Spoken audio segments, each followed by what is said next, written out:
1/3 নাকি 1/3, 2/3 নাকি 2/3, কোনটা সঠিক?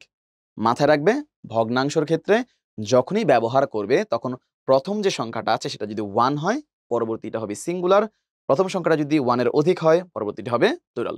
এখানে খেয়াল করো আমাদের ভগ্নাংশ হচ্ছে গিয়ে 2/3, যেখানে প্রথম সংখ্যাটা 1 এর বেশি সেখানে পরবর্তী যে সংখ্যাটা আছে সেটা হচ্ছে গিয়ে প্লুরাল অর্থাৎ থার্ড না হয়ে থার্ডস হয়েছে।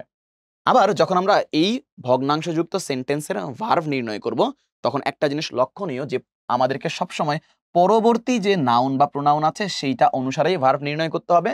কোনোভাবেই এই ভগ্নাংশ অনুসারে কিন্তু আমরা ভার্ব নির্ণয় করব না। পরবর্তী যে নাউন বা প্রোনাউন সেটা যদি সিঙ্গুলার হয় ভার্ব হবে সিঙ্গুলার, পরবর্তী নাউন বা প্রোনাউন যদি প্লুরাল হয় ভার্ব হবে প্লুরাল। দেখতে পাচ্ছি আমরা দা ওয়ার্ক আছে, দা ওয়ার্ক আমরা জানি সিঙ্গুলার, সেখানে ভার্বটা হবে কি সিঙ্গুলার। আমরা দেখতে পাচ্ছি এ নাম্বার মধ্যে হ্যাভ, আমাদের সি নম্বরে হ্যাভ, ডি নম্বরে আর ব্যবহার করা হয়েছে যা আমাদের ভার্বের ভুল ব্যবহার, সে কারণে এ সি ডি হবে না, অ্যান্সার হবে হ্যাজ বিন ডান।